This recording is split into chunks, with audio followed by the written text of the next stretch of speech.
Hello and welcome to Down at the Bunker. My name is James Merritt and today I'm joined by the remarkable Amit Pandit. Amit, welcome and thank you for joining me. Thanks, James. It's great to be here. So I'm really pleased you've finally been able to connect. Obviously in the last 12 months you've packed up shop from the UK, you've moved to Australia. Are you Yes. feeling at home there now? Are you settled in well? Yeah, look, I mean, it's definitely one of the biggest things I've ever done. That's for sure, in terms of sort of relocating over to Australia with the kids and with the dog, with the wife. It was a big move, and it was pretty. It's been pretty tough going in parts, but also absolutely amazing as well. But we're 12 months in now, and yes, feeling much more settled in, and yeah, definitely come a long way in that time, I'd say. Awesome. I mean, you've settled in Melbourne, is that right? Yeah, so we're just about an hour outside of Melbourne, actually. So it's down on the Mornington Peninsula, further south, but there's a train line that takes you into Melbourne and things like that. But yeah, just on the outskirts of Melbourne, I would say. Awesome. So outside of the move, can you give us a little bit of information about yourself? Yeah, sure. So, well, I hail from the same part of the world almost as yourself, James. So I don't know if this is the northern edition, but yeah, I'm from a place called South Shields in the northeast of England, and I moved out to London when I was about 21, and I started doing recruitment from that age, and essentially have never stopped on that front. But yeah, I started doing recruitment in London, and I was working at a large organization, Randstad, doing cybersecurity recruitment. I then started up another business, which I was part of for 3 years, and then started Apt, and yeah, and then that's been about 13 years now, having Apt up and running. Sold the business last year. In terms of majority, a stake in the business was sold last year, and I moved to Australia at the same time, which is where I'm at now, and I'm basically growing the business over in this region. And how's that going? You finding the many differences between the Australian market and the UK? Oh yes, plenty of differences. Yeah, there's a lot of differences though. There's a lot of similarities in many ways, right? But there are definitely some major differences. The makeup of the market over here and essentially kind of like where people are is quite different. If we use the UK as an example, I think a lot of there's a lot of vendors and there's a lot of service providers that are in the UK. Over here there certainly are some, but there's not as many. Most people, when it comes to talent and individuals, are actually based in law firms. The law firm teams are really monstrous over here in comparison to the UK as well. So that's one big difference. Certain government bodies have got quite a lot of people as well over this side, and then just the geographical spread. Like, this is a big country, right? So you've got people dotted in a number of different places, but mainly just close to the water, and then just absolutely nobody in the middle part. But yeah, there's definitely some differences for sure. But I'm getting my head around a lot of those, and people have been very forthcoming with sharing kind of knowledge and information about what it's like over here. There's plenty of people who have also, made the move over from the UK. So I've been reconnecting with a fair few folks that I've not seen for a long time as well, which has been great. Awesome. So, can you tell us how you got into recruiting? I mean, you said it was a long time ago now, and then how you ended up e-discovery. What was it about e-discovery that made you specialise in this area? Because now you and I probably first connected probably about 15 years ago. Almost got me a placement at Triatlantic, I think, when I was at Strasbourg. Yeah, yeah. It's going back a while, isn't it? Yeah, it's a good question. Why did I, or how did I get into recruitment? That question takes me back to when I was at university. So I was studying international business, and I was looking at what I wanted to do at that particular time. And I knew I had a family friend who's a bit older, and they were in recruitment. And I spoke to them, had a few conversations with them about it, and talked about what it entailed. And I thought, you know what, that sounds like a bit of me. I explored it further, looked into it more, and yeah, I thought, you know what, this really does tick all the boxes for kind of what I enjoy doing and what I potentially would like to pursue. And from university, that was kind of the decision that I made. So I pursued that to sort of from the get go while I was at university. Interviewed at plenty of places in London, and got this one particular position, which was at a company called Computer People, so technology recruitment business, and went from there. Started in Sheffield, which is where I went to university. And then not too long after, they asked me to go and set up the Newcastle office with another chap, which is what I went and did. And yeah, it kind of went on from there. But the next position that I had was at Randstad, a company called Praxis at the time.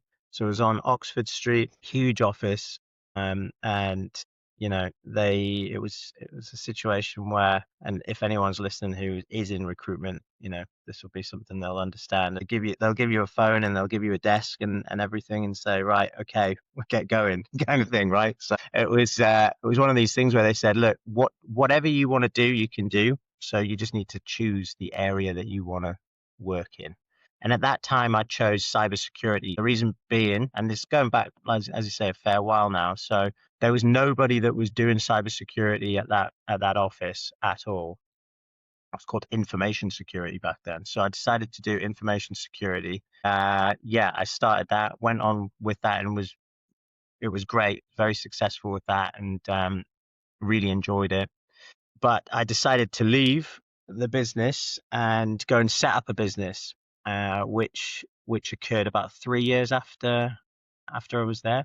Now, when I left that business, I then got a legal letter from the recruitment business that I'd left, and it was quite a document, and it was outlining all of the organisations that I can't work with, that I can't touch, and all of these types of things. So it was basically just everything that I'd been doing for the past few years. And there was this one area that I had done a tiny, tiny amount in, which was called e-discovery. Okay, and I thought, okay, so look, I'll just carry on with this because none of the names are on this list that I can't touch, and I'll do e-discovery for 6 months while my non-compete is over, and I'll go back to cybersecurity after that. And so that never happened, basically. So it just carried on from there, and it's the best move I could have made. I think it was great. It was a great move because I absolutely love the space and the people, and it's been very, very good to me. And yeah, it's brought me a lot of joy. Sounds like every other e-discovery professional I speak to. You never aim to end up in e-discovery, but somehow here we are. I think that's it. And then once you're in, you can't get out. That's right. You're in. You're in. It's like the mafia. But from a consultant perspective, it's such an interesting area. Obviously, Yeah, recruitment side, I'm sure you get to work with some amazing people, candidates and firms alike. But I enjoy it. It's a challenge every day, and certainly with the technologies and things coming out, it gives the job some real sort of purpose. 100%, 100%, like you say. I think it's also just very interesting, obviously, the pace at which things change, and there's always change going on in terms of, new technology and new developments that are happening. So it's just a very interesting space to be involved in, right? Yeah. So why would you say firms should use external recruiters? Why would I say they should use external recruiters? Well, you know what? In all honesty, it's a choice, isn't it? I think that there's been a shift over the years, right? So, external recruitment, I think, has definitely been something which has had a huge value add. It still does, for sure. But, a lot of companies, they take things in-house as well. They develop their own internal teams, which definitely has value. Like it's, if you're hiring loads and loads of people, then it makes complete sense from a commercial standpoint to do that. However, when it comes to things like e-discovery and other super niche areas, I mean, still speak to people and they ask, what is it you do? And I mention it, and 9 times out of 10, no one has a clue what that is. So, when it comes to recruiting, I think, really sort of knowing the market, inside out, and kind of knowing people, their motivations, why they might want to move, the reasons that this particular organization that you might be helping is going to be one that they would be interested in. All of that comes from the knowledge that you pick up as a specialist in the market. So, there's that aspect there which really helps get people to the table first and foremost, right? Because, in a market where it's tight and there's not that many people, and that the people that are in the market are being fought over to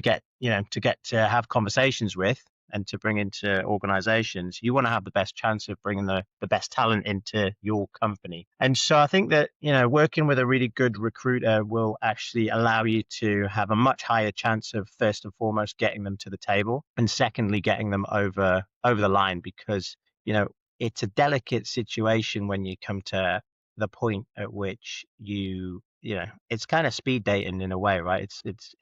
It is speed dating, but just, in the commercial world. And, if you fancy someone and they fancy you, right? It's one of those things where you start having conversations with them, and it can get a little bit kind of like awkward in some parts, when you start telling them what it is you like about them and what you like about them and all that sort of stuff, right? But if you've got somebody in the middle, right, who's just kind of, you can tell them, look, these are the things I like, these are the things I don't like, and they figure it out in between, there's a much better chance of you kind of actually, having a long-term marriage, right? So, and it being successful and coming together in the first place, right? So I'd say that that's a really important part of it. And, I see that all the time, like, whether it be with friends or families or friends or family members, etc., that might be having conversations with companies directly, and it gets really awkward when they start having to talk about salaries and talk about the things that they don't want to do, whether it be, I don't know, working, from the office this many days a week or whatever it might be. It gets awkward and it gets a bit difficult. Some people don't like talking about that stuff. And yeah, having somebody in between who can navigate and help and advocate for you through that process, I think it's a really important thing. And it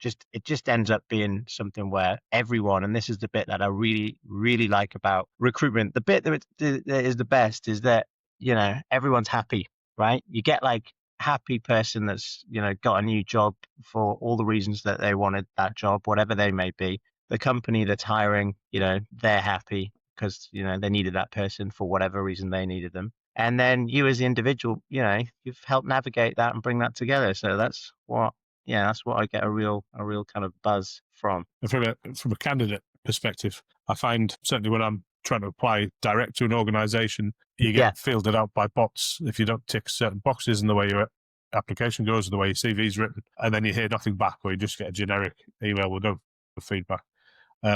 I found dealing with a recruiter directly, as long as they provide the feedback, vital in order to get the next role. I've been fortunate to work with yourself over the last 15 years. You know me quite well, and you also know which firms I'd fit at quite well. So there's that side of things as well.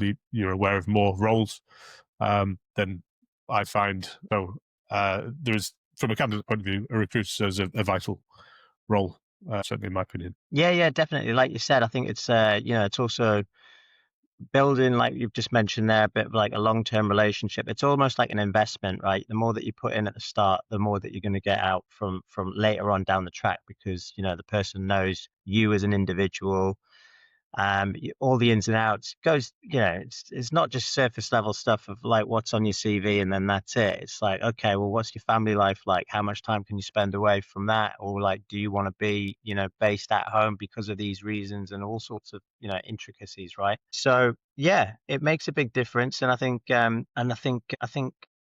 yeah, you should use external recruiters. And so, if I could just move us along slightly differently to how are you seeing the requests for sort of experience within candidates? I know for a long period of time people were after RCA level, obviously because relatively dominate the market, and rightly so because of their software. But now we've got new technology, the generative AI, the platforms such as Merlin's Alchemy, Infinium's 4IG, market disruptors. What sort of technologies and experience are firms looking for now, do you think? Yeah, good question. So I think that essentially I kind of look at this in a slightly different sort of way at the minute, because I think with the huge, the shift in technology that's kind of happening, as well as, what's kind of potentially around the corner, companies are sort of looking at that, reassessing and thinking about, well, how are we going to be best positioned moving forwards. And I'm seeing it over here, right? So I don't really know necessarily what it's like in different parts of the world exactly, but there's some major changes that are going on, like over here in places like the Big Four. There are a lot of redundancies taking place. And just yesterday, there was 3,500 redundancies that were announced at ANZ Bank as well. So there are changes going on, but I think that having conversations with people on the ground here as well in some major law firms, one of the key things that I've noticed is people not actually wanting to move into more managerial positions, right? Like, this is not everyone, but just some people. Some people where they want to actually stay more closer to the tools, right? Because they think that, you know, with the technology that's developing and moving and at such a pace, that being close to the tools and technology itself, being hands-on, is where the value add is going to be, and that the risk factor for some is more so in positions that are further away from that as well. So, and my take on that is not necessarily based around specifics of technology, but more so around what does it mean for people when it comes to what they should potentially be focused on, or what, yeah, maybe what they should be focused on, or maybe staying close to. And I think that historically you used to see people wanting to just rise through the ranks to get to management and move in that direction and move away from the tools, actually, in as swiftly as possible, potentially, right? But now it's interesting. First time that I'm hearing people saying no. Like, presented a managerial role to somebody the other day, and thought it was going to be like a resounding yes, like sign me up type of thing. And it was really interesting to hear that they didn't want to do it because of those particular reasons. So yeah, I think that's one of the major shifts and changes that I've kind of seen very, very recently, which I thought was pretty interesting. That would kind of make sense, actually, because it's one thing that I reflected hard on when I was, coming out of my last contracting role. It's like, well, where do I need to be? Gen I is changing the way the reviews are being conducted, and getting closer to that technology and trying to be as close to the forefront as possible. So I've been lucky with the role I picked up with Merlin, because this is such a powerful Gen AI tool. I do think it's going to have a big shape on the market. And so it's interesting to see that's how you see the marketplace changing as well. Yeah. Look, I mean, that's just you know, one point, but I'm sure there's a lot of change ahead, which is exciting and also scary. It certainly is. So let's go to some of the fun stuff now. So outside of recruiting, what is it that you like to do to let off steam? Have you found any new hobbies since you moved out to Oz? Yeah, I have, I guess. I think, what have I been doing over here? So yeah, I mean, I've started. I think it's the Australian lifestyle is definitely taking hold on me. So I've been trying to go to the gym more, been playing a bit of tennis, so things like that. Getting out on the bike with my oldest son. I think just outdoor stuff is it's a lot more. It's, well, as well as I do, James, that northeast weather. You know,